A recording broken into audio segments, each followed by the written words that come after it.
करो श्रुति, बात करो। श्रुति, तुम्हें अकेले में बात करनी है?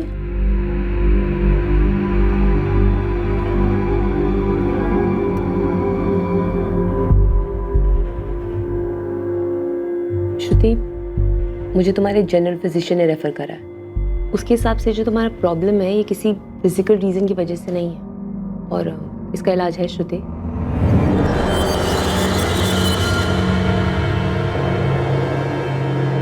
तुम्हारे डॉक्टर के हिसाब से तुम्हें तुम्हारे सपने में कोई इंसान नजर आता है जो दरवाजे पे खड़ा हो।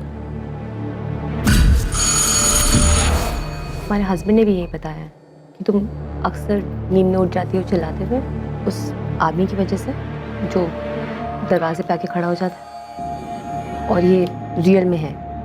हाँ हाँ, वो रियल है, वो सच में है, वो सच में है। वो कौन है वो श्रुति? कैसा दिखता है? अगर तुम मुझे कुछ बताओगी नहीं तो मैं तुम्हारी मदद कैसे करूंगी?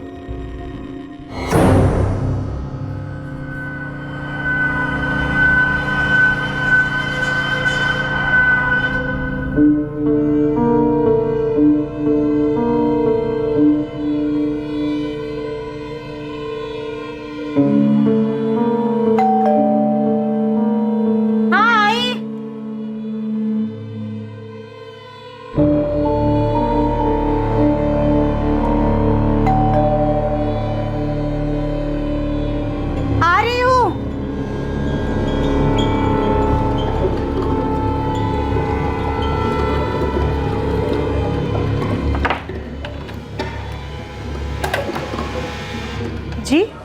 मीटर रीडिंग, गैस की मीटर रीडिंग लेनी है। अच्छा आइए।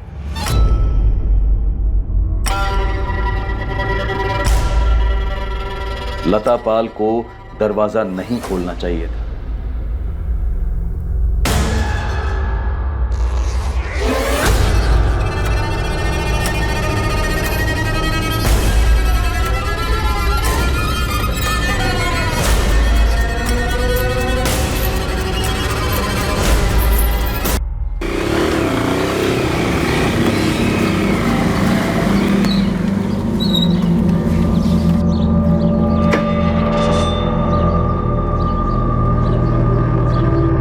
देखो तुमने आज भी दरवाजा पहले से खुला हुआ था।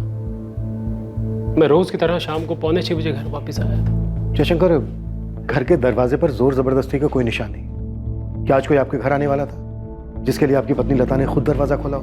नहीं सर, मुझे नहीं पता अगर कोई आने भी वाला था, लेकिन सर अगर कोई आया भी होगा तो वो लता के साथ ऐसा क्यों करेगा?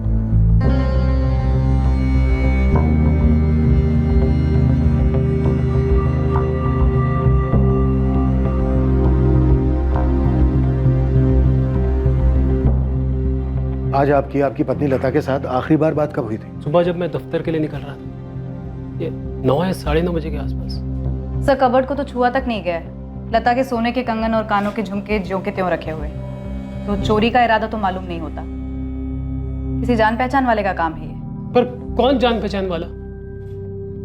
कौन आने वाला था? किसने किया ऐसा? जयशंकर इधर आइए। यहाँ पहले कुछ सामान रखा हुआ था जिसे हटाया गया। सर ये देख रहे हैं निशान? आपने, आपकी पत्नी ने यहाँ से कुछ सामान हटाया है। यहाँ एक फूलदान था। फूलदान? जी सर, मेरी बीवी सालों पहले किसी मेले से उठा लाई थी। बहुत सस्ता था सर। सर हो सकता है विक्टिम के साथ सेक्सुअल असॉल्ट भी हुआ हो।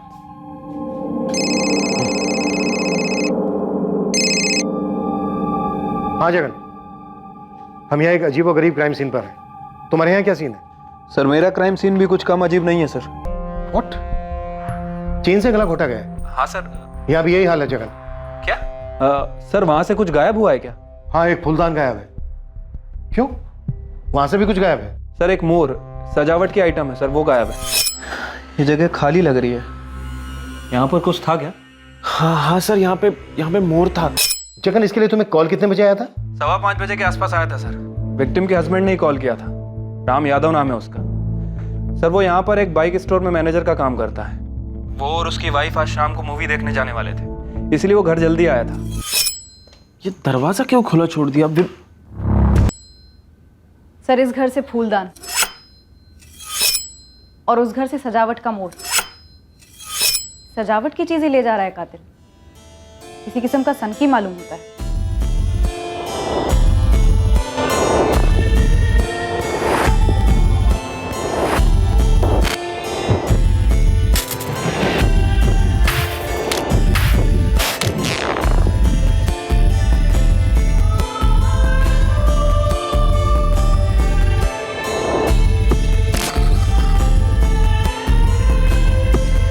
पुलिस के लिए 5 जून की उस रात की सुबह नहीं थी। लता पाल और विमला यादव की भयंकर हत्याओं की खबर सारे गाजियाबाद शहर को खौफ की जंजीरों में जकड़ने वाली थी। एक अनजान सनकी कातिल खुला घूम रहा था। ये दोनों मर्डर साधारण नहीं थे। ना तो ये हत्याओं की शुरुआत थी और ना ही अंत। और पुलिस के जो सामने था वो काफी कुछ कह तो रहा था, पर हकीकत की दिल्ली अभी बहुत ज्यादा दूर थी। दोनों औरतों की हत्याओं के बाद लाश के साथ संभोग हुआ है, पर सीमेन के ट्रेसेस नहीं। लाशों के साथ संभोग, शुमीन नेक्रोफिलिया। हाँ, नेक्रोफिलिया। नेक्रोफिलिया लाशों के प्रति लैंगिक रूप से आकर्षित होना, उनके साथ सेक्स करने के अवसर ढूंढना या उन्हें तैयार करना कत्ल के जरिए, यह एक मानसिक विकृति है। पर सीमेन के ट्रेसेस कैसे नहीं मिले? ऐसी मानसिक विकृति का आदमी इतना सतर्क होगा कि वो कॉन्डोम यूज करे? प्रशांत, मानसिक रोगी हमें हर कदम पर सरप्राइज देते हैं। खूनी ने एक घर से फूलदान और एक घर से पीकॉक वाला डेकोरेशन चुराया। ये उसके लिए ट्रॉफीज हैं। आप अपने पुराने रिकॉर्ड्स चेक कीजिए। मुझे लगता है ये उसका पहला जुर्म नहीं है। सर, लता पाल, पति जयशंकर पाल, 5 साल पहले शादी हुई, चंदन नगर में रहते थे। खुशहाल शादीशुदा जिंदगी। पत्नी हाउसवाइफ थी, ज्यादातर दिन में घर पर ही रहती थी और पति बैंक में क्लर्क था। सर, विमला यादव, पति रामकुमार यादव, रुद्र विहार के रहने वाले, 8 महीने पहले शादी हुई। विमला यादव हाउसवाइफ थी और रामकुमार यादव बाइक स्टोर में मैनेजर है। इन लोगों की शादी में भी कोई तकलीफ नहीं थी, सब कुछ सही चल रहा था। एक बात और गौर करने वाली है, इन दोनों औरतों पर जब हमला हुआ, ये दोनों औरतें अपने अपने घर पर अकेली थी अपने पतियों के काम पर जाने के बाद। जी सर। ये चंदन नगर पूर्व गाजियाबाद और रुद्र विहार है यहाँ से 15 मिनट की दूरी पर। सर, लता और विमला के मर्डर में एक चीज और कॉमन है। क्या? सर, दोनों के मोहल्ले में कहीं भी सीसीटीवी कैमरा नहीं है। आसपास की दुकानों पर भी नहीं? नहीं सर, कहीं भी नहीं। कातिल ने पूरी रेकी की होगी। एम इन दोनों औरतों को अपना निशाना नहीं बनाया, वो भी एक ही दिन में, एक के बाद एक। सर, विमला के पति रामकुमार ने बताया कि वो विमला के साथ 6 बजे फिल्म देखने जाने वाला था, इसलिए वो 5 बजे घर पर आया।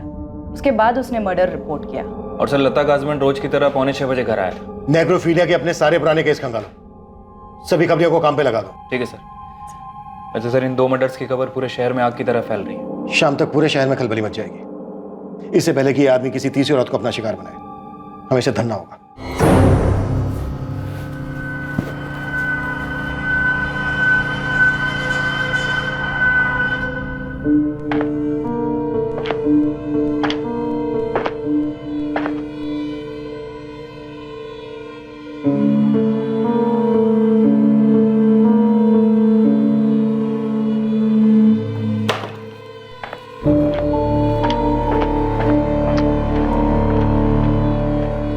अपर्णा। हाँ, अरे वो इस्त्री वाले से कहो ठीक से आयन करे, और अगर उसे नहीं जम रहा है तो तुम क्या करो? अब क्या हुआ? ये स्लीव देखो, देखो इस्त्री है। मयंक, ठीक ही तो है। अपर्णा, तुम जानती हो मुझे सिलवटें पसंद नहीं है। अच्छा बाबा, मैं इस्त्री वाले से बोल दूंगी, ओके?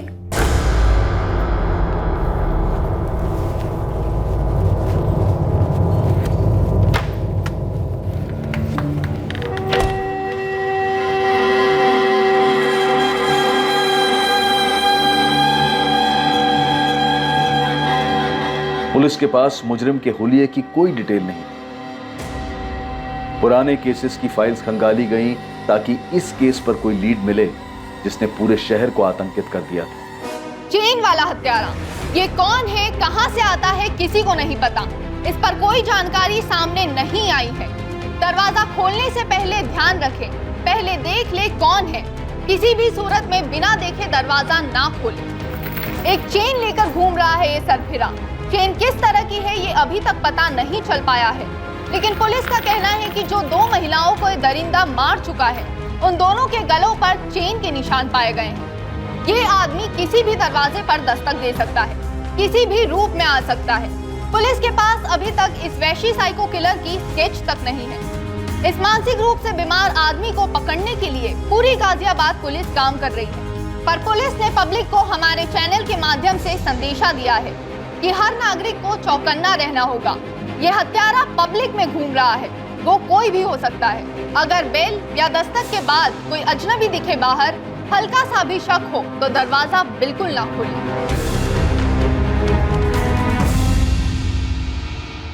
अरे सुनो तो सही, मैं क्या बोल रहा हूँ, दोपहर को अगर कोई बेल बजाए या खटखटाए दरवाजा मत खोलना। क्यों, क्या हुआ? पूरे शहर में अफरा तफरी मची है। एक सरफिरा खूनी घूम रहा है शहर में। ये शाहीन को बोल देना कहीं उतावली होके दरवाजा ना खोले, समझे ना? इतना भी क्या घबरा रहे हो आप? अरे क्योंकि अखबारों में, टीवी पर हर जगह आगाह किया जा रहा है। हाँ ठीक है, मैं अंदर से ताला लगा कर रखूंगी। अभी आप जाइए, आपको लेट हो रहा है। मैं टिफिन लेके आती हूँ। कबाड़ी वाला,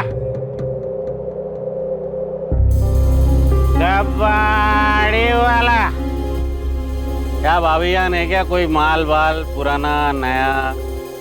ये सीरियल किलर कोई भी हो सकता है जो आपके घर के आसपास मंडरा रहा हो।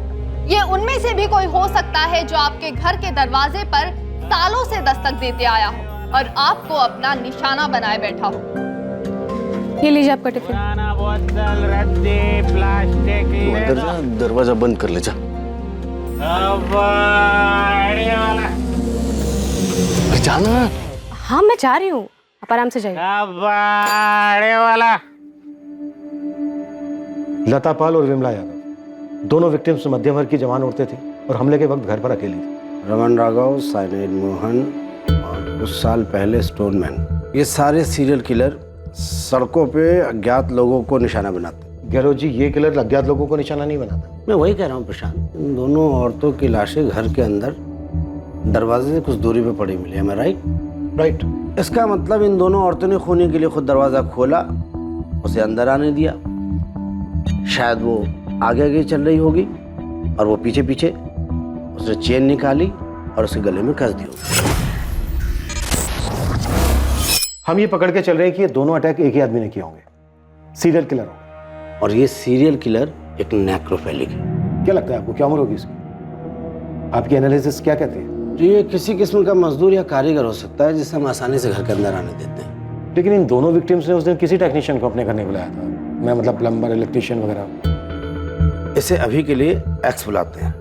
एक ही दिन में तकरीबन 2 घंटे के अंदर इसने 2 औरतों का मर्डर किया, लता और विमला, और उनकी लाशों के साथ रेप किया। इसमें कोई दो राय नहीं कि इसने ये काम पहली बार नहीं किया, इसने ये काम कई बार किया है। ये तजुर्बेकार है। हम पिछले सारे नेक्रोफीलिया के केसेस स्टडी कर रहे हैं। आपका कातिल पाइप गैस या इलेक्ट्रिसिटी मीटर की रीडिंग के बहाने आया होगा। गैस की मीटर रीडिंग लेनी है। लता पाल और विमला यादव के गैस और इलेक्ट्रिक के मीटर घर के अंदर, और इन औरतों ने उसे आसानी से अंदर आने दिया। अच्छा आइए, ये थ्योरी हो सकती है। आपका ये कातिल गैस या इलेक्ट्रिसिटी टेक्नीशियन के रूप में आया होगा या इन दोनों डिपार्टमेंट में काम करता होगा। घास के बोरे में सुई है गहलोत जी। आपके पास उस आदमी का हुलिया नहीं, और जिन लोगों ने उसे देखा था वो दोनों औरतें मर चुकी। अगर आपको कोई सुई तक पहुंचा सकता है तो वो है इस सुई का अतीत। सर, एक डॉक्टर अंजलि पाठक हैं, साइकियाट्रिस्ट हैं, प्राइवेट प्रैक्टिस करती हैं, आपसे अर्जेंटली बात करना चाहती हैं। अतीत ने अपना फन फैलाया। ये हत्यारा, ये सीरियल किलर वाकई में नेक्रोफीलिया का मरीज था जिसने पहले भी औरतों को शिकार बनाया था। पर क्या उसके हमले में कोई ऐसी औरत भी थी जो बच निकली थी? क्या वो इस दरिंदे को बेनकाब कर पाती? क्या इस हाई प्रेशर केस में पुलिस को कोई ठोस सुराग मिलता? डॉक्टर पाठक, मैं पुलिस इंस्पेक्टर प्रशांत चौबे बोल रहा हूँ। जी, मैंने अभी ये विमला यादव और लता पाल के मर्डर्स के बारे में पढ़ा। डॉक्टर पाठक, क्या ये किसी आपके पेशेंट का काम है? जी नहीं, लेकिन मेरी एक पेशेंट है। तो क्या आपकी इस पेशेंट पे भी इस तरह का हमला हुआ है? डॉक्टर अंजलि गहलोत है। आई एम श्योर कि आपके पेशेंट के केस में और इन दोनों केसेस में आपको कोई समानता दिखी होगी। नहीं, मेरी पेशेंट अभी शॉक में है और वो ज़्यादा बात नहीं कर पा रही है। लेकिन मेरी पेशेंट के हस्बैंड से बात हुई थी और उसने मुझे बताया कि जब मेरी पेशेंट करीब 1 महीना पहले घर पे अकेली थी तो किसी ने उनकी डोरबेल बजाई। जब वो दरवाज़ा खोलने गई तो उस इंसान ने उस पर अटैक कर दिया। डॉक्टर पाठक, हम आपकी इस पेशेंट से बात करना चाहते हैं।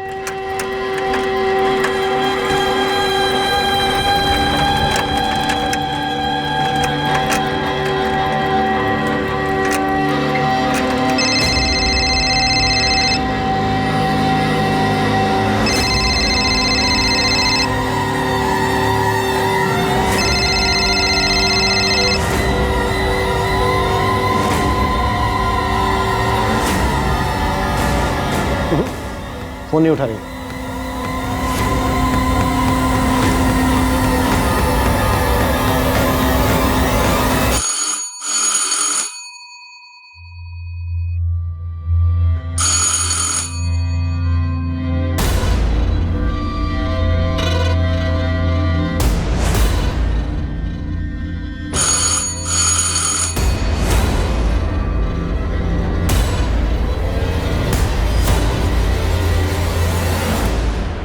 कौन है?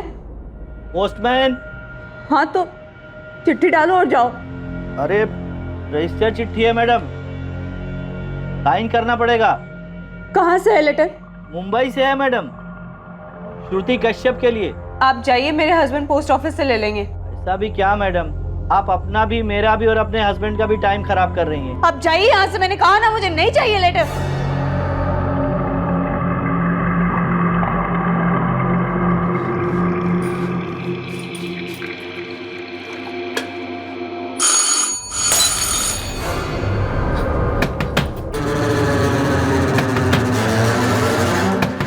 श्रुति प्लीज दरवाजा खोलिए। श्रुति, मैं पुलिस इंस्पेक्टर प्रशांत चौबे। देखिए, हमें आपकी डॉक्टर अंजलि पाठक ने भेजा है। हम आपकी मदद करने के लिए आए हैं, प्लीज दरवाजा खोलिए। श्रुति, मैं assistant sub inspector Mithila Lohia. दरवाजा खोलो श्रुति।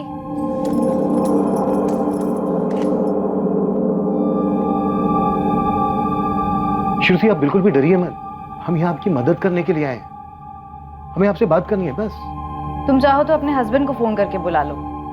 आप लोगों ने पुलिस कंप्लेन क्यों नहीं की? डॉक्टर अंजलि की सलाह के बाद हम करने वाले थे। तुमने हमलावर का चेहरा ठीक से देखा था?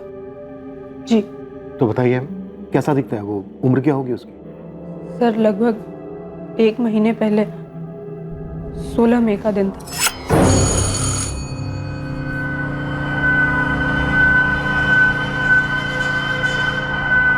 जी, गैस की मीटर रीडिंग लेनी है। आइए। पहली नजर में ही मुझे कुछ अजीब लगा था उसके बारे में। उसने घर में घुसते ही तुम पर अटैक किया, तुम्हारे गले पर चेन है। मेरा दम घुट रहा था, मैं समझ गई कि आदमी मुझे मार डालना चाहता है, इसलिए मैंने मरने की एक्टिंग की। फिर उसने तुम्हारे साथ? हाँ, कोशिश की। बचाओ! बचाओ! बचाओ!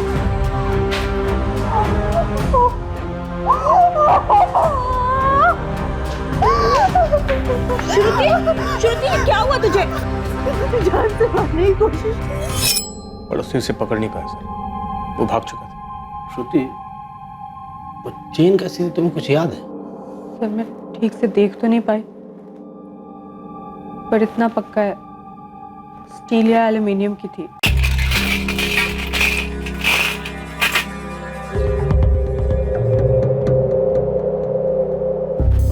आंखें भी खुली है और कान भी खुले हैं। उसे क्या होता है रे? मैं सनकी हूँ, चेन लेकर घूम रहा हूँ, ऐसा किसी की शकल पे लिखा होता है क्या? तेरी बात मैं समझ रहा हूँ, मगर पुलिस वालों को कोई ना कोई सुराग तो चाहिए। अब देख, तू तो हर जगह घूमता है, चंदन नगर से लेकर रुद्र विहार तक। थोड़ा ध्यान देगा ना तो पता चलेगा। देख कौन से मोहल्ले में कौन अजीब हरकतें कर रहा है। एक आध दो बंदे हैं ऐसे। कौन है? कबाड़ी वाला सामान रद्दी दे दो। कबाड़ी वाला। हाँ तो नाम पता देना। अरे अभी तो नजर में आए हैं, निकालने दे उनका हिस्ट्री ज्योग्राफी। देख मूसा, जो करना है जल्दी कर, एक और लाश नहीं मिलनी चाहिए। तेरा टिप ना 50% बढ़ा के दूंगा पक्का।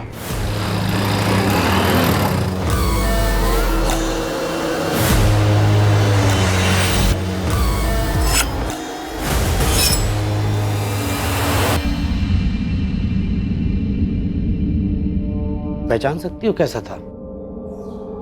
सर मैं ठीक से देख तो नहीं पाई, लेकिन पतली चेन थी। कुछ इस तरह की? हो सकता है।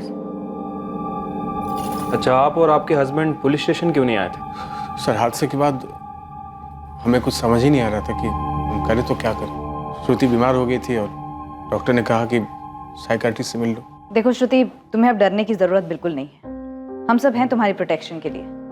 तुम बस हिम्मत करके उस आदमी का चेहरा याद करो। देखो श्रुति, वो आदमी पहले ही 2 औरतों को मार चुका है। हम नहीं चाहते कि किसी तीसरी को भी वो शिकार बने। जब उसने तुम पर हमला किया, तुमने बहुत हिम्मत दिखाई, बहुत सूझबूझ से काम लिया। अब तुम एक बार फिर से... मुझे लगता है तुम उस आदमी को जानते हो। वो कोई बुरा आदमी नहीं है, तुम उसे जानती हो, इसलिए तुम इतना घबराई हुई हो, है ना? देखो श्रुति, अगर तुम उसको जानती हो, उसे पहचानती हो, तो प्लीज बताओ। हम श्योर नहीं है, हम सिर्फ शक है। हमें उसे किसी भी हालत में रोकना है, इसलिए आप दोनों जो भी जानते हैं प्लीज बताइए। सर मुझे नहीं लगता वो आदमी बुजुर्ग था। मुझे लगता है वो बुजुर्ग होने का ढोंग कर रहा था। सर मुझे लगा वो मेरे लिए ही आया था। कौन आया था? उसका नाम बताओ। मयंक। कॉलेज में इसका सीनियर था, दिल्ली में।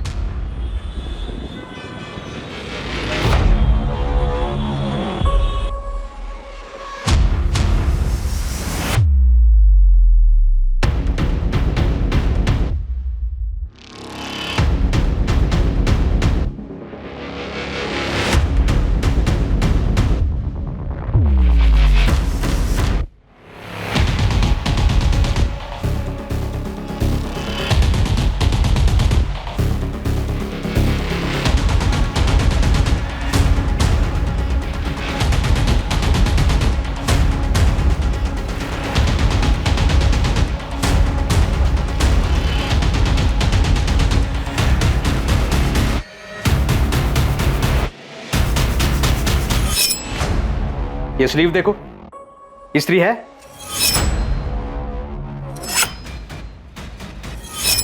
उसका नाम मयंक शर्मा है। मेरी एक फ्रेंड ने मुझे बताया था कि वो मुझे स्टॉक करता था और मेरी पिक्चर्स लेता था, तो मैंने तुरंत कॉलेज के प्रिंसिपल से उसकी कंप्लेन कर दी थी।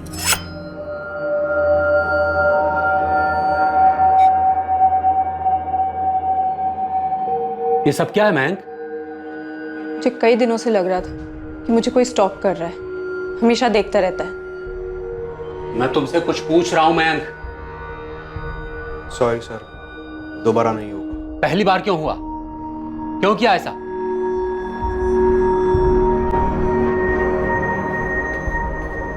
श्रुति, देखो देखो, मैं चिल्लाऊंगी। अरे मुझे तुमको सॉरी बोलना था। नहीं चाहिए तुम्हारी सॉरी, जस्ट गेट लॉस्ट। श्रुति, मैं तुमसे बहुत प्यार करता हूँ, इसलिए तुम तक पहुंचने की कोशिश कर रहा हूं मैं। श्रुति, आई लव यू। मेरी बात तो सुनो तुम। अरे मैं स्टॉकर नहीं हूँ। I love you Shruti. Watchman, watchman, please. इस बार जब मैंने कॉलेज में कंप्लेन की तो मयंक को कॉलेज से निकाल दिया गया। मुझे हमेशा डर लगा रहता था कि वो मुझसे बदला लेगा, लौटेगा कभी, लेकिन कॉलेज से निकाले जाने के बाद वो कभी मेरे सामने नहीं आया। तुम्हें लगता है तुम्हारे घर में घुसकर जिस आदमी ने तुम पर अटैक किया वो वही है जो तुम्हें स्टॉक करता था, तुम्हारे कॉलेज का मयंक शर्मा? जी। तुम कॉलेज से 2012 में ग्रेजुएट हुई, अब तुम 28 की और वो 31-32 का। देखिए सर, इसे सिर्फ शक है कि वो मयंक था। शक का कोई खास कारण श्रुति? वो कॉलेज में ड्रामा क्लास में था, मयंक एक्टिंग करता था। You call me a dog even before you had a cause? But since I'm a dog now, be aware of my fangs. The pound of flesh which I demanded of you is dearly bought. It is mine now, and I will have it. I will have it. College के theatre group का secretary था मयंक शर्मा। इस वक्त कहाँ है मयंक शर्मा श्रुति? क्या करता है वो? Any idea? सर ना मुझे तब कोई आइडिया था कि वो क्या करता था, और ना मैं नफरत करती रही उससे।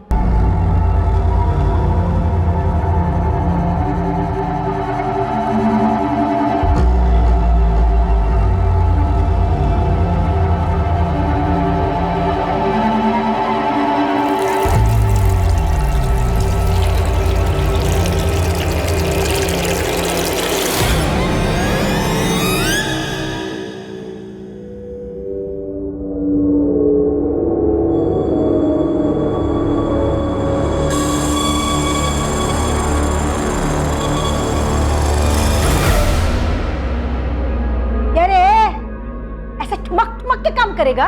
2 बाल्टी में पूरा दिन निकालेगा क्या?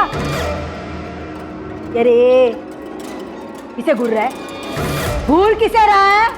ये तेरी मेंढक जैसी बड़ी बड़ी आंखें है ना, वो भी 4-4। तेरे पेंशन के पैसे में क्या नौकर रखूं? चल जल्दी काम कर, हाथ पाँव चला।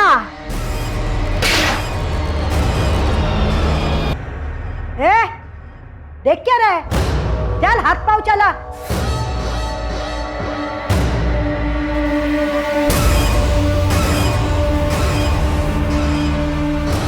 मयंक शर्मा का पता लगाने में पुलिस को ज्यादा समय नहीं लगा। पुलिस तुरंत उस तक पहुंच गई। मयंक शर्मा तुम ही हो? जी, आप? गाजियाबाद पुलिस। मिश्रा जी, आप उस तरफ सर्च कीजिए और एक अंदर जाओ, एक इधर सर्च करो। सर ये सब क्या हो रहा है? आप लोग क्या ढूंढ रहे हैं हमारे घर में? मयंक, फूलदान और मोर का पुतला कहाँ छुपा रखा है तुमने? 1 मिनट, ये सर्च वारंट क्यों इशू हुआ है? आप प्लीज बताएंगे हमें।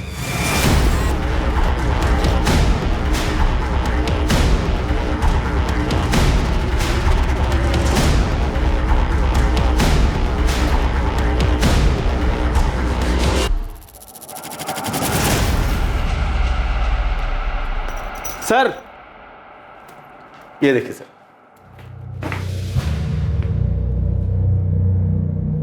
क्या ये? सर ये तो हमारे डॉगी टॉमी की चेन है। और इस वक्त कहाँ है आपका डॉगी टॉमी? अभी नहीं है, अभी 2 महीने पहले हमें उसे किसी और को दे देना पड़ा। और उसके गले की चेन रख ली? अजीब बात है ना। कोई कानून है क्या कि अगर कुत्ते को घर से हटा दिया जाए तो उसकी चेन भी घर में रखना अलाउड नहीं है? असली मुद्दे पे आएंगे सर आप। सर आप लोग हमारे घर में क्या ढूंढ रहे हैं? हुआ क्या है? श्रुति कश्यप, जब तुम्हारे कॉलेज में थी श्रुति वर्मा थी, आरडी भट्ट कॉलेज। कुछ याद आया? मयंक, कौन है ये श्रुति? श्रुति कहाँ से आ गई? इन दोनों में से श्रुति तो कोई भी नहीं लगी। श्रुति की हालत भी इन दोनों जैसी हो सकती थी, पर उसने सही वक्त पे दिमाग लगाया, चकमा दे दिया।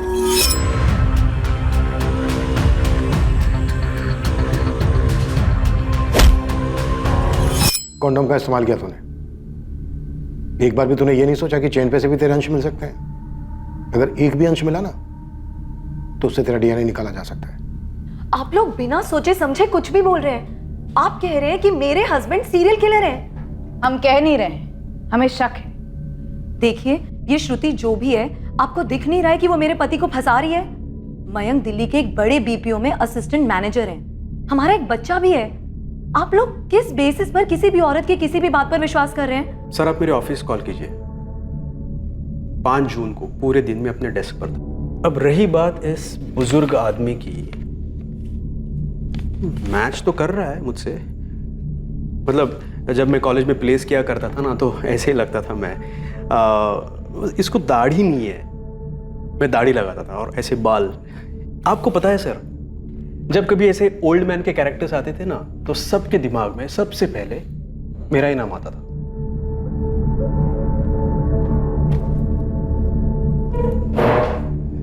देखिए सर, श्रुति मेरा अतीत है। मैं याद नहीं करता हूं उसे, कब का भुला चुका हूं उसे। 7 साल पहले मुझे कॉलेज से निकाल दिया गया। एक कॉलेज से दूसरे कॉलेज भटकता रहा। और ये बात सबको पता थी, किसी से नहीं छिपी रही कि श्रुति ने मुझ पर एक स्टॉकर, एक विकृत इंसान का आरोप लगाया था। क्या क्या नहीं बोला था मेरे बारे में। बहुत भारी कीमत चुकाई थी सर मैंने। और यही कीमत वसूली तूने दूसरी औरतों से, लतापाल, विमला यादव, इनसे पहले और कितनी औरतें मारी तूने? सर एक बात बताऊं, क्राइम थ्रिलर, साइको थ्रिलर पर शोज, फिल्में देखना मैं बहुत पसंद करता हूं सर, मुझे बहुत अच्छा लगता है, बहुत देखता हूं। लेकिन मैंने ये कभी नहीं सोचा था कि एक दिन क्राइम मेरे ही दरवाजे पर दस्तक देगा, और वो भी ऐसे स्ट्रेंज। श्रुति का पता कैसे लगाया तूने? मैंने पता नहीं लगाया सर। जिस दिन मुझे कॉलेज से निकाल दिया गया, उसी वक्त मैंने श्रुति को अपने दिल और दिमाग से हटा दिया, अपनी यादों से भी। बड़ी अजीब बात है, श्रुति ने अब तक नहीं मुझे निकाला अपने दिमाग से।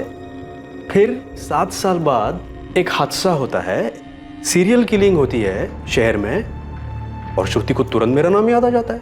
तुरंत तेरा नाम याद नहीं आया उसे, धीरे धीरे खुली है वो। आप किसी को बहुत पसंद करते हो लेकिन बोल नहीं पाते हो, और फिर आपको एक स्टॉकर, एक साइको करार दे दिया जाता है।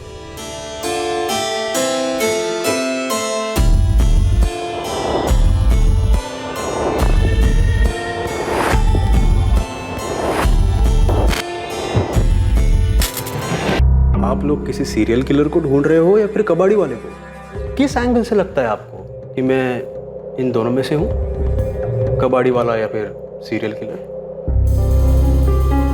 विधिनगर 12/340, वहाँ मिलेगा तेरा आदमी, तेरा सन की किलर। और ये जो तस्वीरें तूने भेजी है ना, ये बंदा वैसा दिखता ही नहीं है, गलत बना हुआ है। क्या बोल रहा है बे? पुलिस को मिल चुका है वो बंदा जिसका स्केच बना है, समझा? गलत आदमी को पकड़े हो तुम। मैं जो बंदा बोल रहा हूँ ना, साहब लोगों को बोलो उसको उठवा ले। मुकेश नाम है उसका, मुकेश कामदार।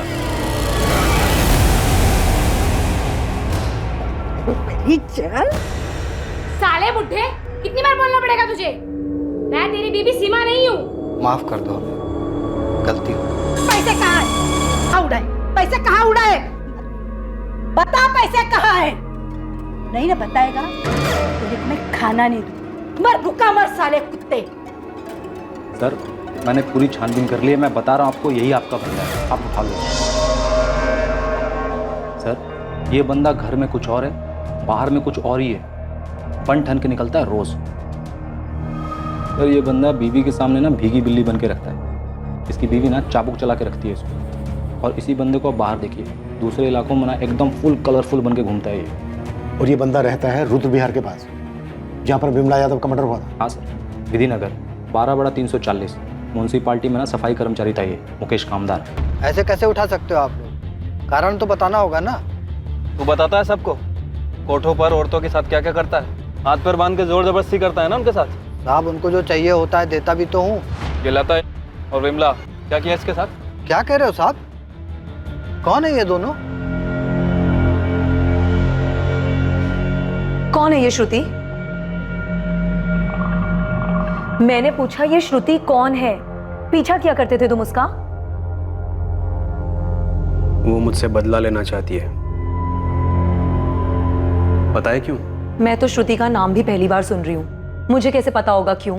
क्योंकि चोर की दाढ़ी में तिटका। वो किसी को बचाने की कोशिश कर रही है। मैं उसके घर जाऊंगा, उस पर अटैक करूंगा। वो पहचानती है मुझे, फिर भी मैं ऐसा करूंगा। तुमने मेरे सवाल का जवाब नहीं दिया। तुम उसका पीछा करते थे। फिलहाल तुम मेरा पीछा छोड़ दो। वहां पे पुलिस मुझे सवाल पूछ पूछ के परेशान कर रही है, तुम्हारे डाउट्स खत्म ही नहीं हो रहे। अरे पर तुम जा कहाँ रहे हो? हवा खाने।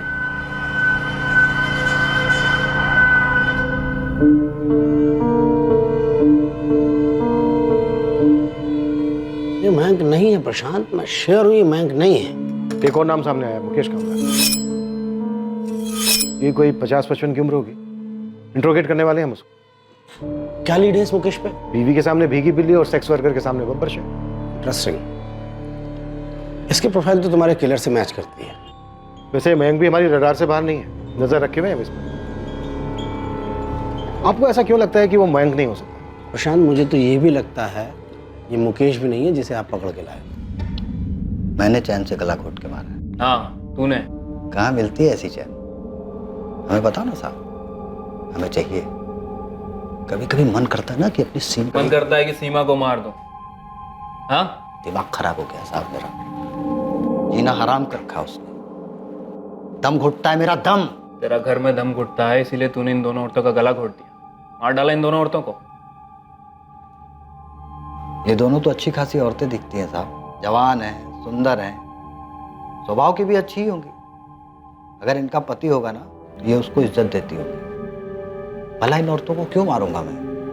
है? ये सीमा जैसी नहीं है साहब। हाँ मिथिला, कुछ मिला मुकेश के घर से? वहाँ सर्च जारी है सर, लेकिन एक नया मर्डर रिपोर्ट हुआ है। प्लीज अब ये मत बोलना कि वो एक औरत है और हमारे केस से। हाँ सर, दरिया नगर में सेम प्रोफाइल है, वही सीरियल किलर।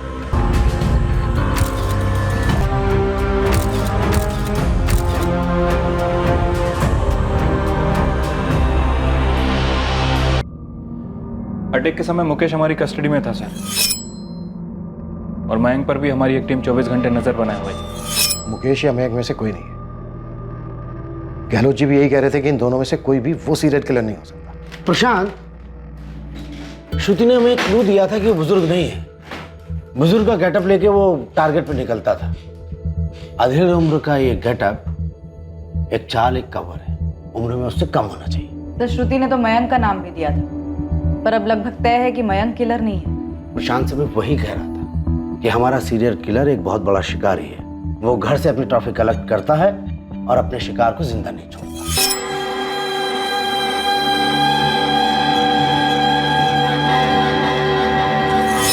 एक्स अपने किसी भी विक्टिम को जिंदा नहीं छोड़ता है।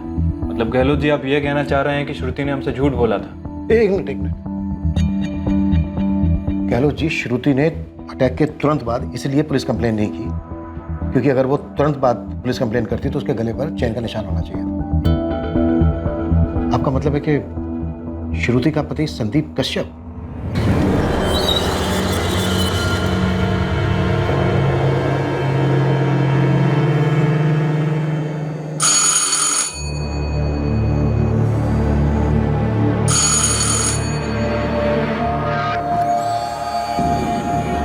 क्या श्रुति, अब मेरे लिए भी इतना टाइम लेती हो दरवाजा खोलने में? अब मुझसे भी डरोगी तुम?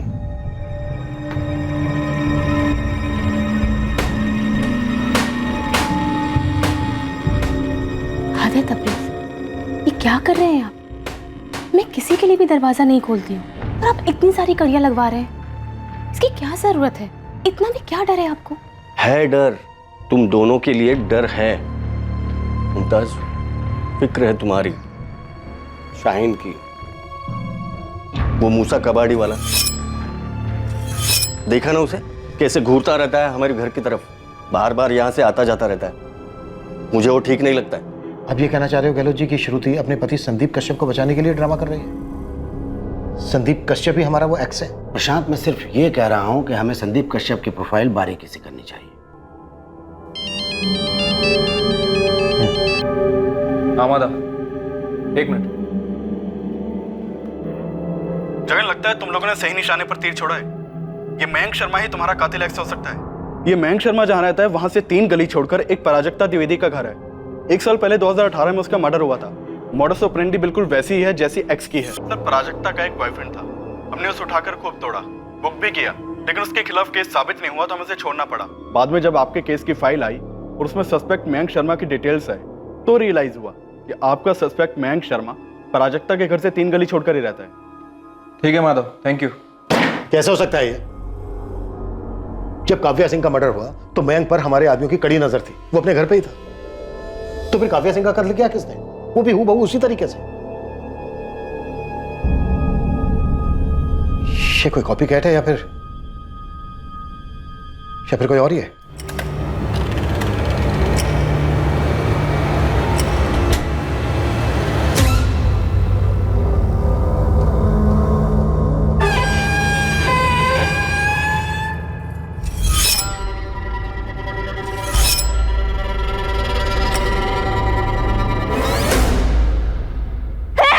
वॉचमैन!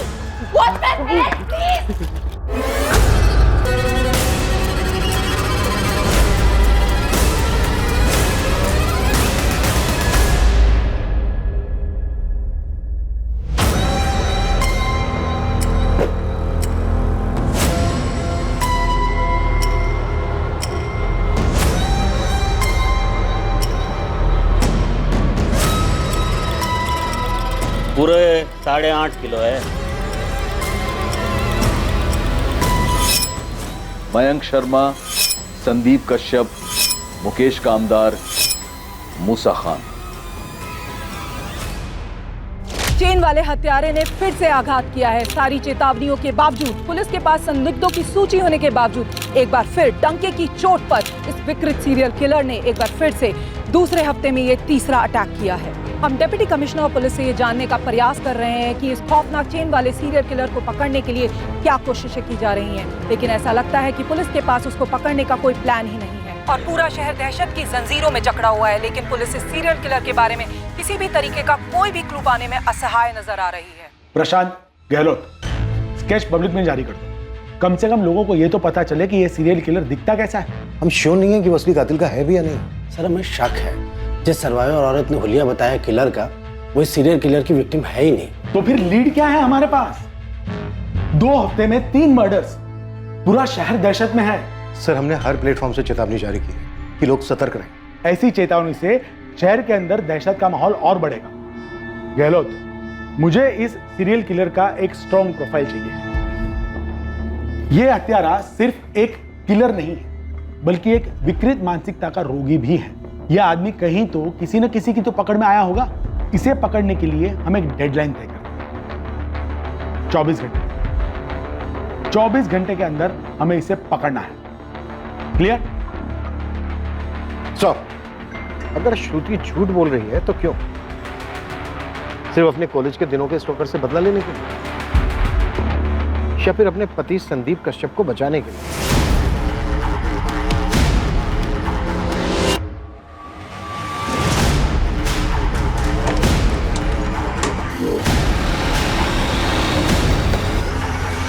साहब ये संदीप कश्यप का पूरा बायोडाटा है, यहीं गाजियाबाद में पला पड़ा है।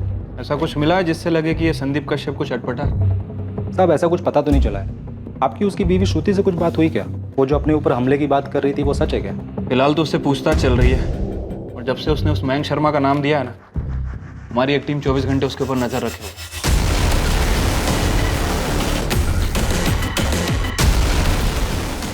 हम दिल्ली में हुए प्राजक्ता द्विवेदी के मर्डर से इस मयंक शर्मा का कनेक्शन ढूंढ रहे हैं।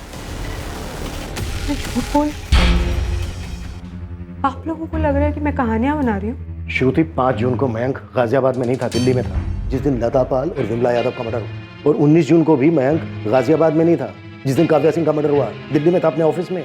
और जिस दिन तुम पर हमला हुआ 16 मई को, उस दिन भी मयंक अपने ऑफिस में ही था। हमने उसकी बारीकी से तफ्तीश की है। पर मेरे दरवाजे पे मयंक ही था। जी? मीटर रीडिंग, गैस का मीटर रीडिंग लेना है।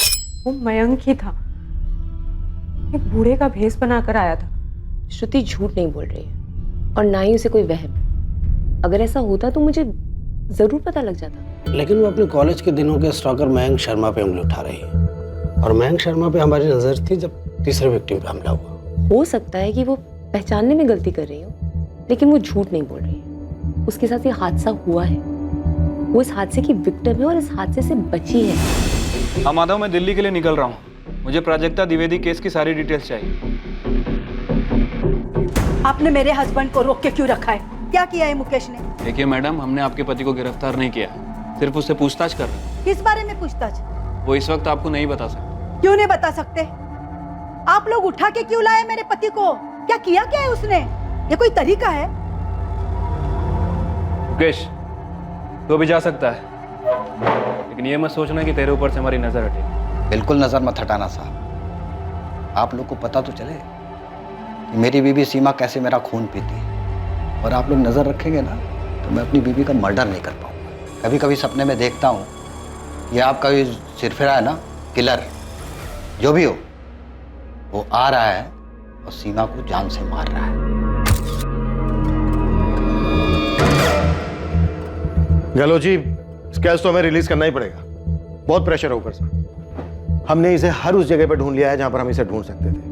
प्रशांत, मुझे स्केच रिलीज करने में ये रिस्क लग रहा है कि किलर चौकन्ना हो जाएगा, शातिर दिमाग है, भेष बदल सकता है। उस दिन चुपचाप बैठा रहेगा और फिर अचानक एक दिन किसी दूसरी औरत पर अटैक करेगा। गहलोत जी, हमें कुछ तो देना पड़ेगा पब्लिक को, और स्केच के अलावा हमारे पास कोई दूसरा तरीका नहीं है जिससे हम पब्लिक को सतर्क कर सकें। गौर से देखिए इस चेहरे को। ये वही आदमी है जिसने पूरे गाजियाबाद शहर को दहशत में बांध रखा है। आखिरकार हमारे पास इस सरफिरे कातिल की पहचान आ गई कि ये सीरियल किलर कैसा दिखता है। ये एक अधेड़ उम्र का आदमी है जो दोपहर को लोगों के घर आता है और दरवाजे पर दस्तक देता है। सूत्रों के हिसाब से पता चला है कि ये आदमी घर में घुसने के लिए कहता है कि वो गैस का मीटर रीडिंग चेक करने आया है। जैसे ही घर की गृहिणी उसे अंदर लेकर मीटर बॉक्स की तरफ जाने के लिए मुड़ती है, तब वह पीछे से चैन से हमला करता है। बंद कीजिए ये सब। दिन रात आप यही सब देखते रहते हैं, इसीलिए आपके दिमाग में उल जुल बातें आती रहती हैं। मुझे कई बार लगता है कि पुलिस को फोन करके उस मूसा कबाड़ी वाले के बारे में बता दूं कि आंखों में शैतान दिखता है। सही बंदा नहीं लगता वो, शक्ल पर ही लिखा है उसके। क्यों आप अपना दिमाग खराब कर रहे हैं इन सब बातों में? 2 दिन पहले आपको वो कादिर पान वाला सही नहीं लग रहा था, कल आप कहेंगे मुमताज तुम मुझे सही नहीं लगती, फिर आप कहेंगे मुमताज मैं खुद को सही नहीं लगता। उस दिन मैंने उस मूसा को तुम्हें घूरते हुए देखा था कि गिद्ध जैसी आंखें ही सब बताती है। मैं तो कहता हूँ पुलिस को बता देना चाहिए। तबरेज, पुलिस को उनका काम करने दीजिए। आप क्यों अपना दिमाग दिन रात इनमें लगा रहे हैं?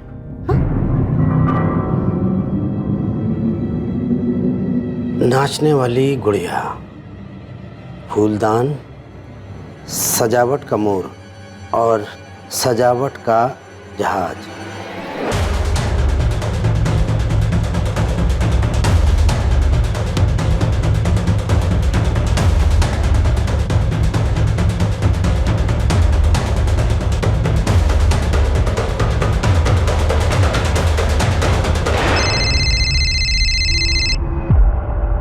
हाँ गहलोत जी। प्रशांत, ये प्राजक्ता द्विवेदी के केस में जो संदिग्ध था दीपक चावला, उसका बॉयफ्रेंड, उसके खिलाफ कुछ साबित नहीं हो पाया था, इसलिए उसको रिहा कर दिया गया था। हो सकता है ये सारी श्रृंखला वहीं से शुरू हुई हो, दिल्ली से, जब नाचने वाली गुड़िया प्राजक्ता के घर से गायब हुई थी। ये प्राजक्ता का बॉयफ्रेंड दीपक चावला है कहाँ? जगन देख रहा है उसे, पर बात किया, कुछ मिला है क्या आपको? उसका पता लगाओ। ये वही हो सकता है जिसे हम खोज रहे हैं। वो करता क्या है, कहाँ रहता है, उसका बैकग्राउंड क्या है। मुझे उस केस की हर बारीक से बारीक डिटेल चाहिए प्रशांत। क्या इस सीरियल किलर और उसकी विकृति की जड़ें प्राजक्ता द्विवेदी के मर्डर और उसके रेप केस में थी? क्या दिल्ली में प्राजक्ता द्विवेदी के एक्स बॉयफ्रेंड दीपक चावला तक पहुंचने से इस सीरियल किलर की खोज पर अंकुश लगने वाला था? यह केस एक ऐसा चौंकाने वाला मोड़ लेने वाला था जिसकी उम्मीद पुलिस को दूर दूर तक नहीं थी। ये नंबर काम नहीं कर रहा है, कृपया नंबर जांच लें। ये नंबर तो सर्विस में नहीं है माधव। दीपक चावला का बस यही नंबर है हमारे पास। सर उसके खिलाफ कुछ मिला भी नहीं था हमें। नंबर तो कंटिन्यू नहीं है, एड्रेस अब भी यही होगा। चांस लेके देखते हैं सर। मूव।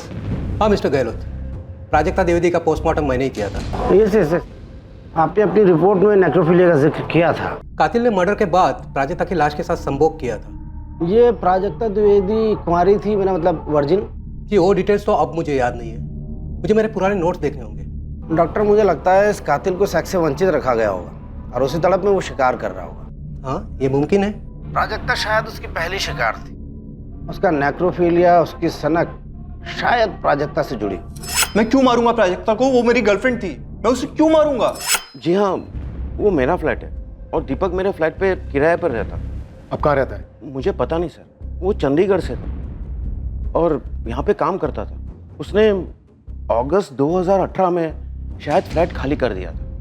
क्या ये उसकी गर्लफ्रेंड प्राजक्ता का मामला है? उसके चंडीगढ़ का एड्रेस दो। मेरे पास अब एग्रीमेंट की कॉपी नहीं है और दीपक तो काफी पहले फ्लैट छोड़कर चला गया था।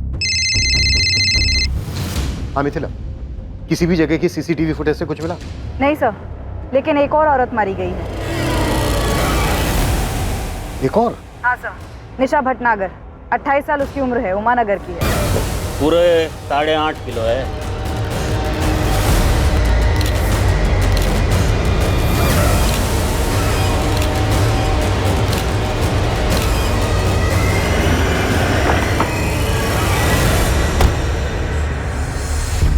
यहाँ से क्या लेकर गए?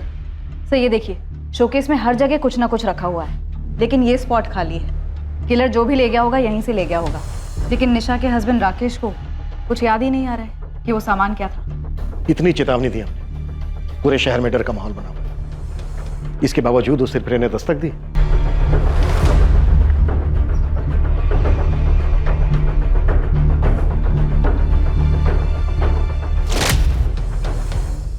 हाँ जगन बोलो। लगता है इस बार हमारी किस्मत अच्छी है सर। निशा के घर से 2-3 गली छोड़कर एक सुनसान रास्ता है और वहां पर एक एटीएम है और एटीएम के बाहर सीसीटीवी कैमरा है सर। तुरंत फुटेज निकालो, अभी के भी, आज के भी और आज के पहले के भी। बहुत हो गया है लुका छुपी का खेल।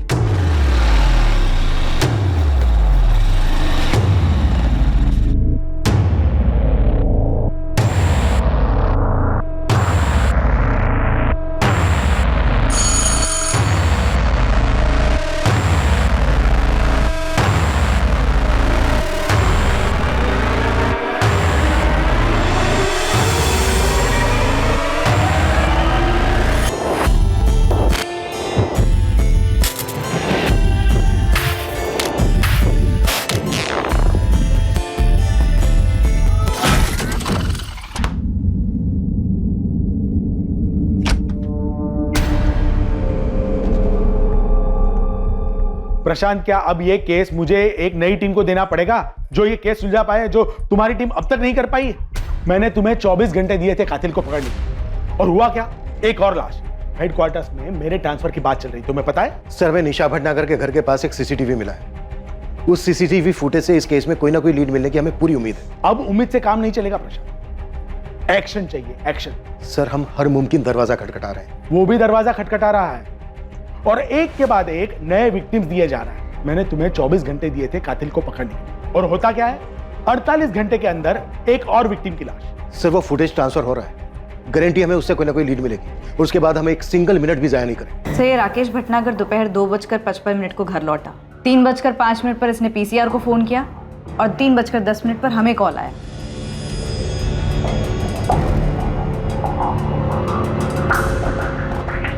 सर, ये एटीएम वाली गली, निशा के घर से 1-2 गली छोड़कर सर सिर्फ इसी गली में एक सीसीटीवी कैमरा है और कहीं नहीं। जो किलर एक्स बखूबी जानता होगा। सर, ये इसी सीसीटीवी कैमरे के मर्डर के 3 दिन पहले की फुटेज है। सर, हो सकता है कि किलर एक्स इसमें कैप्चर हुआ, हो सकता है सर रेकी वेकी करने आया।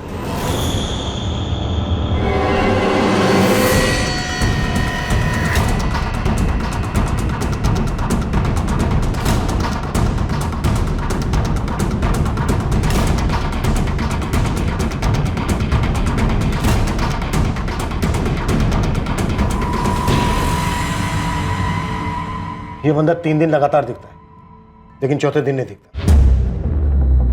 ये तो मूसा है साहब, मूसा खान। अभी कहाँ मिलेगा ये? डेरा चौक में ना इसकी रद्दी की दुकान है। वो बुढ़े मुकेश कामदार की टिप ना इसने ही दी थी मुझे।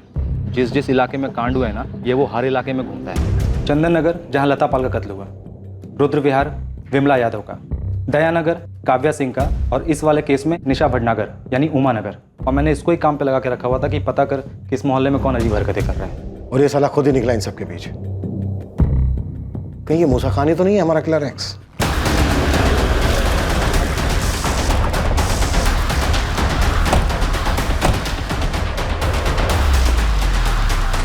अरे मूसा, चल पुलिस वाले बात करेंगे। तो किस बारे में? तेरा घर कहाँ है मूसा? मियाँ नगर। मैडम, लेकिन माजरा का माजरा बाद में। क्या हुआ? ऐसे देखिए सब कुछ तो बताइए, ऐसी क्या बात करनी मुझसे?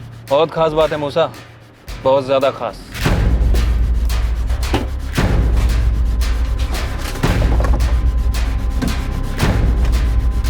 कुछ मिला? नहीं मैडम। इसके नीचे ये हटाओ, पेपर हटा के देखो।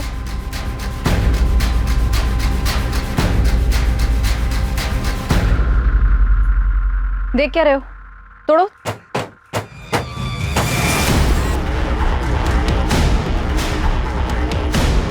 इसे भी थैली में डालना।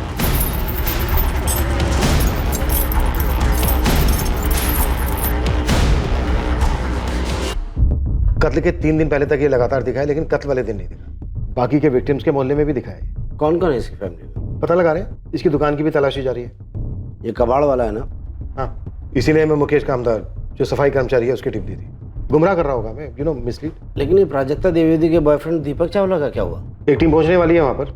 चलो जी, मुझे लगता है कि हमें हमारा एक्स मिल गया है, मूसा खान कबाड़ी वाला।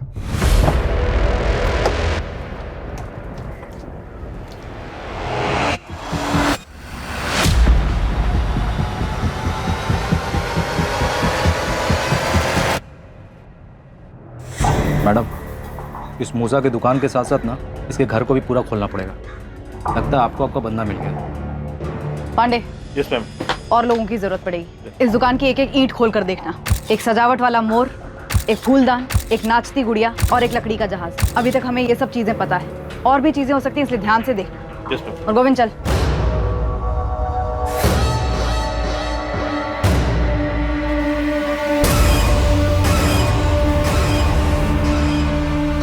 जानता ही नहीं ये निशा भटनागर? हाँ, नाम से नहीं जानता साहब। वो उमानगर में रहता। वो 3-4 दिन पहले रद्दी उठाया था। घर की मेज पे से और क्या उठाया था? सिर्फ रद्दी उठाया था सर। पूरे 8.5 किलो है। 8 किलो सर। नहीं सब 8.5 किलो था। इतनी धुलाई होगी कि तू अपना नाम तक भूल जाए। इन सब का मर्डर किया तूने। 1 साल पहले इस प्राजक्ता द्विवेदी का मर्डर किया। इन सब के मर्डर करने के बाद इनकी लाशों के साथ तूने अपनी हवस पूरी की है, पर कभी पकड़ा नहीं गया। लेकिन इस बार पकड़ा गया। घर का एक एक चप्पा चप्पा छान मारो। ओ मेम साहब, वो कबर्ड मत छोड़ना, वो किचन मत छोड़ना। क्या कर रही है मेम साहब? बताएंगी ऐसे घर में घुसकर क्या ढूंढ रही है? बताएंगी भी, मैं ढूंढ दूंगी ना। क्या ढूंढ रही है? एक फूलदान, एक सजावट का मोर, एक नाचती हुई गुड़िया और एक जहाज। और क्या क्या है यहाँ पर? हाँ? ये कबाड़ की चीजें तो मेरे शोहर की दुकान पर होनी चाहिए। आप हमारे घर को क्यों रौंद रही हैं? और मूसा ये सब कबाड़ की चीजें यहाँ क्यों रखेगा भला? सूटकेस लाओ इधर। मेम साहब। मैडम, सच बता दे मूसा, नहीं तो जिंदगी में कभी अपने पैरों पे खड़ा नहीं हो पाएगा। तो सच ये है कि आपको ना कोई मिल नहीं रहा साहब, इसलिए जो ये भद्दा इल्जाम है ना वो आप हम पर, मुझ पर मल रहे सर। और जो तेरी दुकान में ट्रंक मिला है जिसे तूने लॉक करके रखा था, अश्लील किताबें मिली हैं उसमें? बिल्कुल मिली होगी। कबाड़ी हूँ साहब, कबाड़ नहीं मिलेगा और क्या मिलेगा साहब? बच्चा है सर, छोटा सा मेरा, आता है दुकान पे कभी कोई भी किताब लेकर पढ़ने लगता है, उसके हाथ ना लगे इसलिए वो ताला मार के रखी थी मैंने। कई ग्राहक लोग भी आते हैं साहब ऐसे मैगजीन की तलाश में साहब। मैं साहब आपके खबरें की मदद कर रहा था। मदद कर रहा था या भटका रहा था?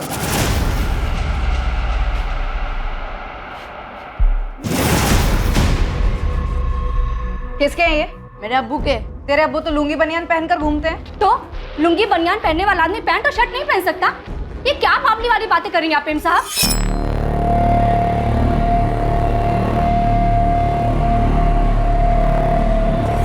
ये लेकर चलो। ओ मेम साहब, अरे कहाँ लेकर जा रही है ये सब कुछ? आप ज्यादा नौटंकी मत कर बिल्किस। हमें शक है तेरे शौहर पे कि वो कुछ करने वाला है। करने वाला है? क्या करने वाला है? आपको क्या लगता है कि आप पुलिस की वर्दी पहनकर कुछ भी करेंगे और हम सुनते रहेंगे? तो याद रखिए, पूरा का पूरा मोहल्ला इकट्ठा कर दूंगी मैं यहाँ पर। हमें लगता है कि तेरा शौहर कातिल है। मुझे लगता है कि आप पूरी तरह से बावली हो गई हैं। अगर तेरे शौहर ने कुछ नहीं किया है तो हम उसे जाने देंगे। अरे बिल्किस, बोलो ना 2 मिनट के लिए शांत हो जाओ, क्यों बखेड़ा बना रही हो? और तू मोहल्ला बुलाने की धमकी दे रही है। मैं पूरी फोर्स बुला लूंगी। ओ मेम साहब, मैं आपकी धमकी से डरने वाली नहीं हूँ। बुला लीजिए आपको जिसे यहाँ बुलाना है। क्या हुआ बिल्किस आपा? अरे देखो ना, ये लोग मूसा को फंसा रहे हैं। कोई नहीं फंसा रहा है, क्यों बखेड़ा बना रही हो? ये सब क्या है गोविंद? रेहाना, मैं कह रही हूँ ना, इस गोविंद ने पट्टी पढ़ाई है। हम सिर्फ मूसा के कपड़े और जूते लेकर जा रहे हैं। मियां नगर में जल्दी एक पुलिस टीम भेजो। 24 घंटे दे रहा हूं तुझे मूसा। इन 24 घंटे में सच उगलता है। साहब, आप मुझे वो कबूल करने को बोल रहे साहब जो मैंने किया ही नहीं साहब। वो तेरे पे है, सोच ले अच्छे से। साहब, अपने फोन पे ऐसे कभी कुछ देखे नहीं हो क्या साहब? हाँ, हम भी मन बहलाने के लिए देखते हैं ऐसी किताबें। तो क्या हो गया साहब? इंसान है हम साहब, हैवान नहीं। प्रशांत, मूसा किलर एक्स नहीं है। कह लो जी, जैसे ही हम खंगाल कर कातिल तक पहुंचते हैं आप कह देते हो वो किलर एक्स ही। पहले आपने कहा कि श्रुति झूठ बोल रही है, वो बैंक नहीं हो सकता। फिर आपने कहा वो अधेड़ उम्र का आदमी नहीं हो सकता। और अब हम जब मूसा तक पहुंचे और ऑलमोस्ट वो टूटने के लिए तैयार है तो आप कह रहे हो कि मूसा एक्स है ही नहीं। तो फिर कौन है? माधव, दीपक चावला की कोई खबर? मिल गया सर, ये मेरे साथ गाड़ी में बैठा हुआ है, बस आप ही के पास लेके आ रहा हूँ। सर, दीपक चावला गुरुग्राम शिफ्ट हुआ था। माधव और उसकी टीम ने उसके घर की अच्छे से तलाशी ली, लेकिन कहीं भी कोई सजावट की चीज नहीं मिली। किलर एक्स बहुत चालाक है, वो बहुत बारीकी से सोचता है। कॉन्डम का इस्तेमाल करता है ताकि सीमेन स्टेन्स ना मिले, और कोई भी कीमती चीज घर से नहीं चुराता। गहलोत जी, तो क्या अब हम हर संदिग्ध से ये पूछें कि कितनी सावधानी बरतता है वो? प्रोफाइलिंग से हेल्प मिलती है, मैं मानता हूँ। हमने हमारे रिकॉर्ड्स में से अब तक 15 रेपिस्ट, 11 बच्चों के साथ यौन शोषण करने वालों से पूछताछ की। मैं 100% कह रहा हूं कि मूसा ही एक्स है।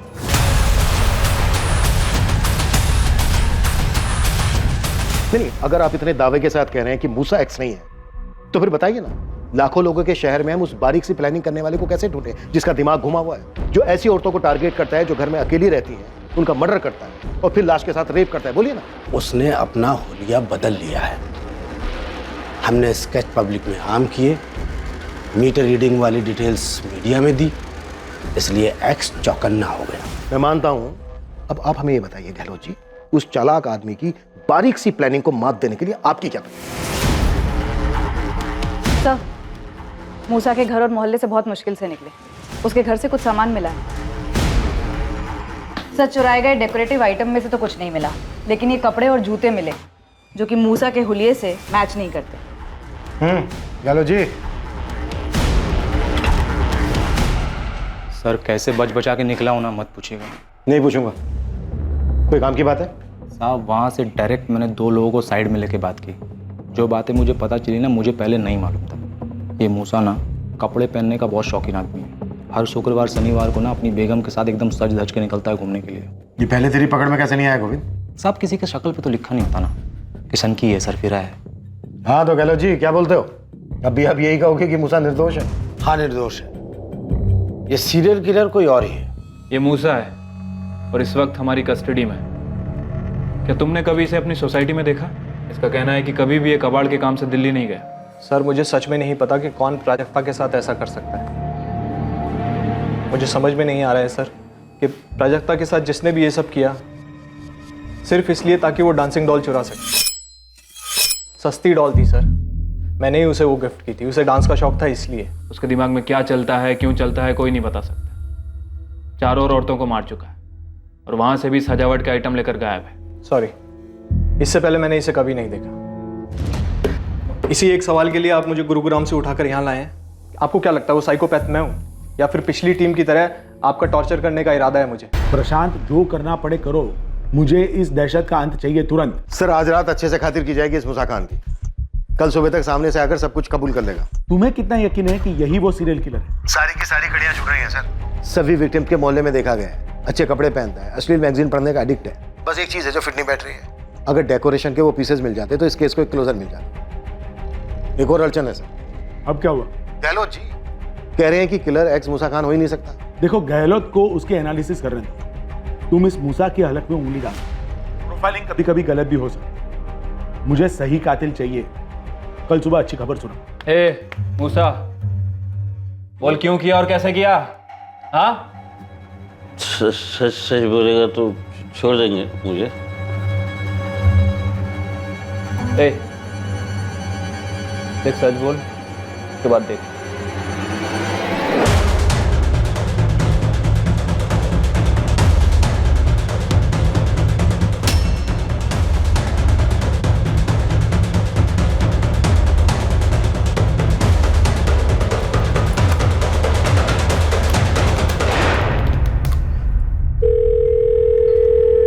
हेलो, प्रशांत। हाँ गहलोत जी, बोलिए। क्या मिला आपको इतनी रात को? क्या तुम अभी आ सकते हो? कुछ मिला आपको?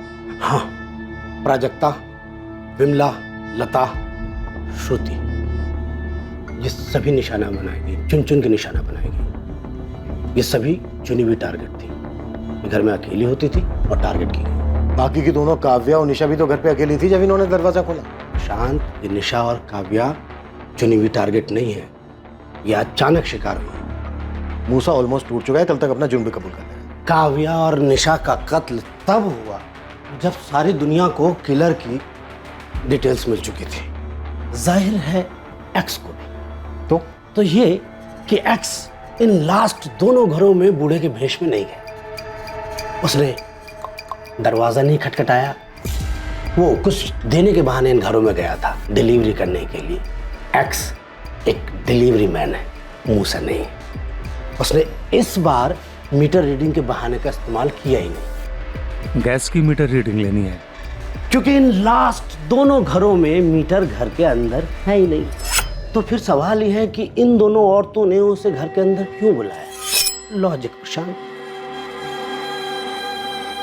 सर, एक गिलास पानी मिलेगा? बहुत प्यास लगी। मैडम, एक गिलास पानी मिलेगा? रुको 2 मिनट लाती हूँ। प्रशांत, मुमकिन है कि निशा के मामले में भी ऐसा ही हुआ होगा। एक गिलास पानी मिलेगा मैडम? बड़ी प्यास लगी है। 1 मिनट रुकिए, लेकर आती हूँ। काव्या और निशा के मर्डर्स प्लानिंग से नहीं हुए थे, बस फितरत से हुए थे।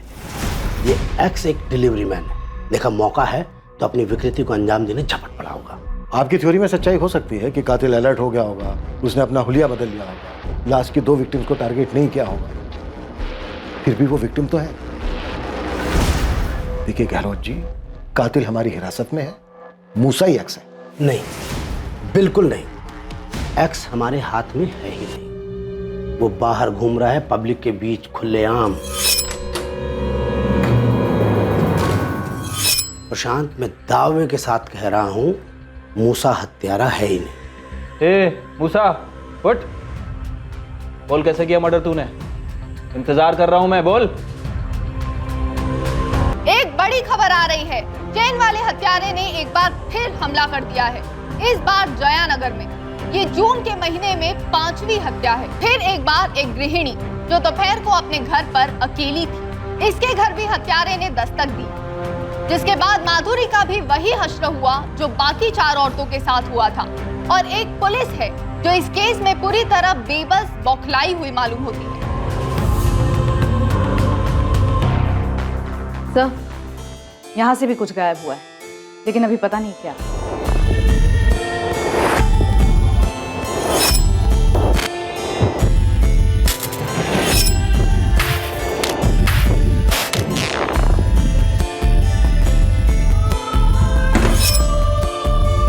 वर्तमान में हुआ यह 5वां कत्ल था और इस बात की पूरी संभावना थी कि 1 साल पहले प्राजक्ता द्विवेदी का कत्ल भी इसी हत्यारे ने किया था। और अब भी ये मानसिक रोगी पुलिस की रडार से बाहर थी। इसके बावजूद कि पूरे राज्य में उसके लिए रेड अलर्ट था, वो गुमनामी की धुंध में छुपा हुआ था। इन्वेस्टिगेशन टीम हताश हो गई थी।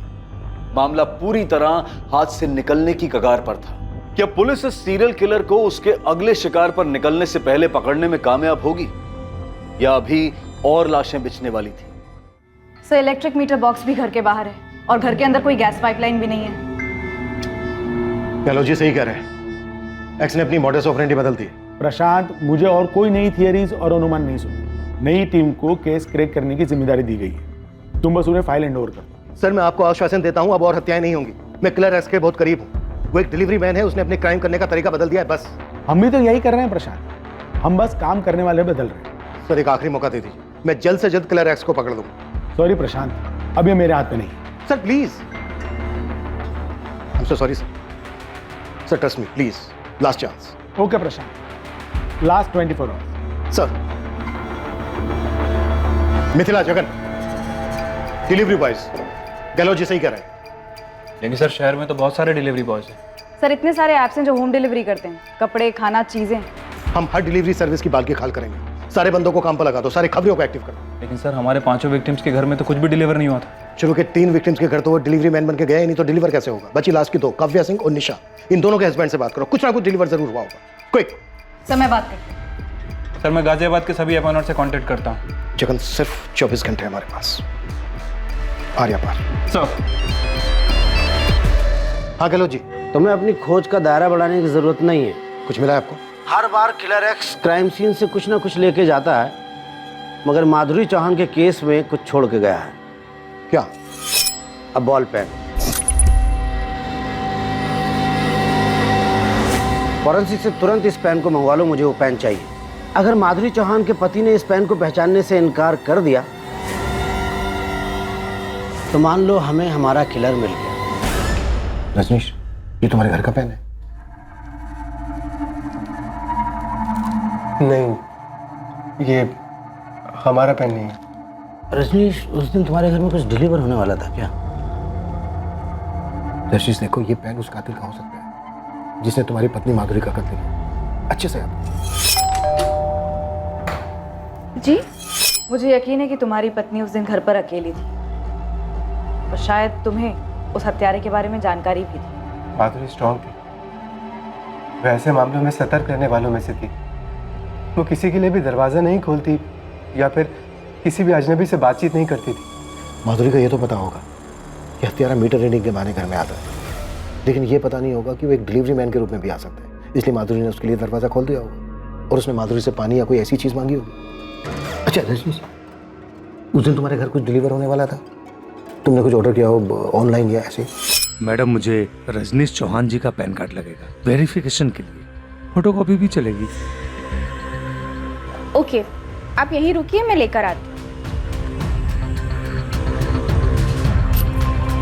हाँ सर, क्रेडिट कार्ड। मर्डर से 2 दिन पहले मैसेज आया था मुझे बैंक से कि मेरा नया क्रेडिट कार्ड डिस्पैच हुआ है। कौन सा बैंक? आरडीएल बैंक। मैंने सेकेंड वीक ऑफ जून में कार्ड के लिए अप्लाई किया था। मैडम मुझे रजनीश चौहान जी का पैन कार्ड लगेगा वेरिफिकेशन के लिए। ये रहा सर 20 जून का मैसेज। डियर कस्टमर, आपका RDL bank credit card high express courier company से 20 जून को डिस्पैच कर दिया गया है, जो कि आपके रजिस्टर्ड एड्रेस पर पहुंच जाएगा with AWV number 50921638। High express courier 20 जून को डिस्पैच हुआ है, मतलब 22 जून तक डिलीवर हो जाना चाहिए। यस, 22 जून को ही माधुरी का मर्डर हुआ। क्या अब इस केस पर पुलिस अपनी जंजीर जकड़ पाएगी? क्या ये एक लीड आखिरकार पुलिस को उस साइको सीरियल किलर एक्स के दरवाजे तक पहुंचाने वाली? सर बस 2 मिनट, हमारा स्टाफ चेक कर रहा है। सर आरडीएल बैंक के कुरियर पार्टनर्स हम ही हैं। दिल्ली में ब्रांच है कोई आपकी? जी सर। सर दिल्ली के रसिक विहार इलाके में बीके कमर्शियल सेंटर में हमारा एक ब्रांच है। रसिक विहार? जी सर, वहाँ पे तो प्राजक्ता द्विवेदी का घर था और मयंक शर्मा भी उसी एरिया में रहता था। सर ये रहा Rajnish Chauhan courier. Sir what? ये डिलीवर नहीं हुआ था? स्टेटस क्या है कुरियर का? नो सर, 22 जून को वापस आ गया था। कारण बताया गया घर बंद था और बाहर लॉक लगा था। पॉसिबल ही नहीं है। 22 जून को रजनीश चौहान की पत्नी माधुरी चौहान घर पर ही थी, उसी दिन कत्ल हुआ था उसका। ये उस सीरियल किलर का मामला है? जी। वैसे डिलीवरी बॉय कौन था आपका?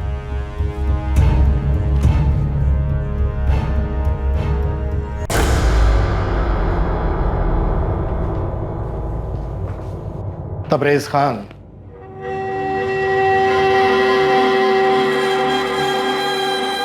लगता है तू अपना पेन भूल गया। माधुरी चौहान के घर 22 जून को। मैडम ये रजनीश चौहान के नाम से बैंक से कुरियर आया है। मैडम एक गिलास पानी मिलेगा, बहुत प्यास लगी। 1 मिनट रुकिए, लेकर आती हूँ। मैडम एक गिलास पानी मिलेगा? रुको 2 मिनट लाती हूँ। अरे आप लोग कहाँ जा रहे हैं, क्या कर रहे हैं? कोई मुझे बताएगा? मैडम ये हो क्या रहा है मेरे घर में? इतनी कुंडियाँ? ये कुंडियाँ मेरे शौहर ने लगवाई हैं, पर माजरा क्या है आप मुझे बताएंगे? सर अंदर एक ट्रंक मिला, लेकिन उस पर ताला लगा है। लेकिन मेरी बात तो सुनिए। आइए सर, ये देखिए। अरे आप लोग कुछ बताएंगे कि क्या हुआ है? ये चाबी कहाँ है इसकी? चाबी मेरे शौहर तबरेज के पास है, लेकिन बात क्या है? आप लोग मुझे कुछ बता क्यों नहीं रहे हैं? बेटा आप 1 मिनट के लिए बाहर जाओ। मिश्रा जी। लेकिन आप लोग बताइए तो, मेरे शौहर ने किया क्या है? हमारे पास तुम्हारे शौहर के खिलाफ ठोस सबूत है कि जो शहर में औरतों के मर्डर और रेप हो रहे हैं ना, इसमें तुम्हारे पति का ही हाथ है। वही है ये चैन वाला हत्यारा। क्या?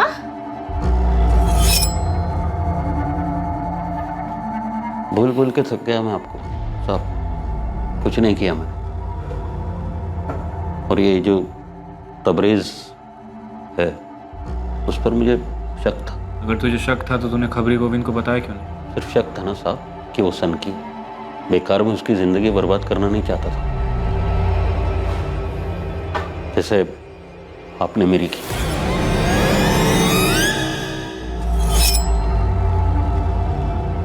लीजिए चाबी। तू खुद खोलेगा?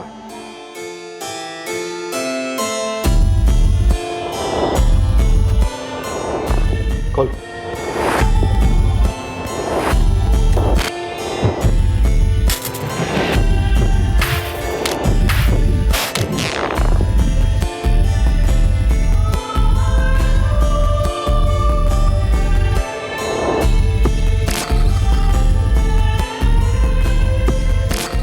इस लिफाफे में क्या है? निकाल निकाल लिफाफा निकाल, खोल के दिखा क्या।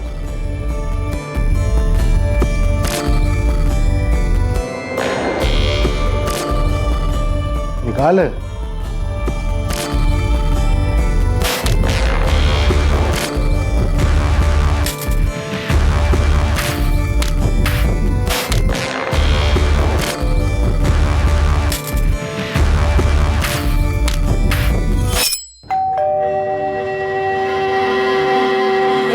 मैडम क्रेडिट कार्ड है, मिस प्राजक्ता द्विवेदी के नाम। हाँ नहीं। पहले कत्ल के वक्त तबरेज ने अपना हुलिया नहीं बदला था। वो कुरियर की डिलीवरी करने गया था। तब वो कुरियर कंपनी की दिल्ली ब्रांच में पोस्टेड था। जब दिल्ली का केस गरमाने लगा, मैंने गाजियाबाद पोस्टिंग ले ली थी। और तूने यहाँ श्रुति को अपना पहला शिकार बनाया। नाम मुझे पता नहीं था, पर वो चालाक निकली। जी मीटर रीडिंग, गैस का मीटर रीडिंग लेना। जी मीटर रीडिंग जी वो मैडम आपके घर का गैस मीटर रीडिंग लेना है। आइए। मीडिया में खबर आते ही तूने अपना तरीका बदल लिया। हाँ, वैसे भी एक ही तरीके से बोरियत होने लग जाती है, इसलिए मुझे लगा कि तरीकों में बदलाव होना चाहिए। लता और विमला, इन दोनों को भी एक ही दिन में मारा ना? कैसे? वो मैंने उन्हें कई बार देखा था पहले, अकेली ही रहती थी घर पर। उन दोनों के घर में भी तो कोई कोरियर डिलीवर करने गया था? नहीं, पर वो मोहल्ला मेरे अंडर था। तो तूने उन दोनों को एक ही दिन में मारने का प्लान बनाया? हाँ। दोनों एक ही दिन क्यों? वो मैं बोल। हाँ। दोनों एक ही दिन क्यों? मेरा दिल नहीं भरा था, मुझे और चाहिए था। तूने ये सब मरी हुई औरतों के साथ किया है? तुझे पता है ये दरिंदगी है? हमें ट्रंक से सब कुछ मिला है, सारा चोरी किया हुआ सामान, विग, चश्मा, चेन, सब कुछ। और फिर तबरेज ने खुद भी कबूल किया है। हम उसका स्टेटमेंट रिकॉर्ड कर रहे हैं। उन औरतों को मारने के बाद तुझे ये सब करने में अच्छा लगता था? तो ये सब इसलिए कर रहा था कि तेरी बीवी और तेरे बीच में कोई संबंध नहीं था। तेरी बीवी मना करती थी।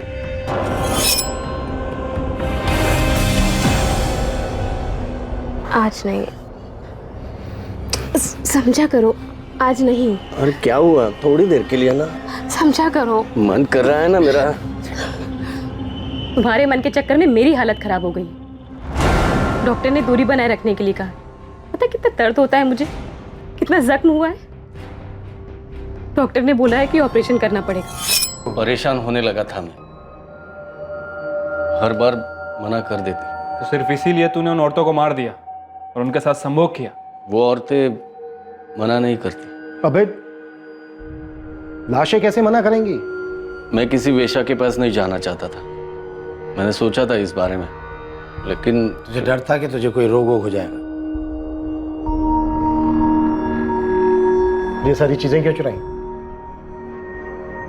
मैं चोर नहीं हूं, बस ये चीजें मुझे पसंद आई थी। तुझे लगता है ये सारी चीजें मेडल हैं तेरे कारनामों के? पता नहीं। ये कहां से चुराए? याद नहीं।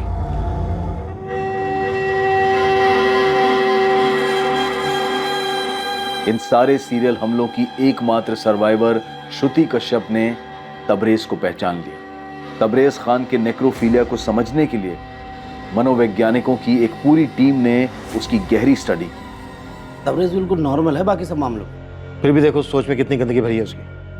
पता है साइकियाट्रिस्ट के सामने वो एक ही बात बार बार दोहराता रहा, जो उसने हमें इंटरोगेशन के टाइम पे नहीं बताई, कि उसे विक्टिम्स की चुप्पी में ज्यादा संतुष्टि मिलती। गहलोत जी, दरिंदगी है ये, विकृत सोच और कुछ नहीं है। बिल्कुल। दूसरी ओर उसने अपने ही घर में 4-5 कड़ियां लगा रखी थी अपने परिवार की सुरक्षा के लिए। तबरेज खान पर आईपीसी की धारा 302 के तहत कत्ल, आईपीसी की धारा 307 के तहत अटेम्प्टेड मर्डर और आईपीसी की धारा 376 के तहत रेप के चार्जेस लगाए गए हैं। तबरेज के परिवार, रिश्तेदारों, पड़ोसियों और उसके साथ काम करने वाले लोगों से बात करके यह तो पता चला कि तबरेज अपने आप में ही रहना पसंद करता था, ज्यादा किसी से बात नहीं करता था। लेकिन इन लोगों में से कोई एक भी ये नहीं सोच सकता था कि तबरेज इतने लोगों की हत्या कर सकता है और उनकी लाशों के साथ ऐसी हरकत कर सकता है। इस अवस्था की जंजीर में जकड़ा तबरेज खान का यह केस एक एक्सट्रीम केस माना जा सकता है, जहां उसकी असफल शादीशुदा सेक्स लाइफ ने इस विकृति को और बढ़ावा दिया होगा। अब मैं अनूप सोनी आपसे विदा लेता हूं, फिर मुलाकात होगी कल रात 11 बजे एक और नए केस के साथ। और याद रखें, क्राइम और आपके बीच में सिर्फ इतना फर्क है कि आप कितने सतर्क हैं। सतर्क रहें, सुरक्षित रहें। जय हिंद। क्राइम पेट्रोल्स के और भी दिलचस्प कहानी देखने के लिए हमारे चैनल को सब्सक्राइब करें और बेल आइकॉन दबाना न भूलें।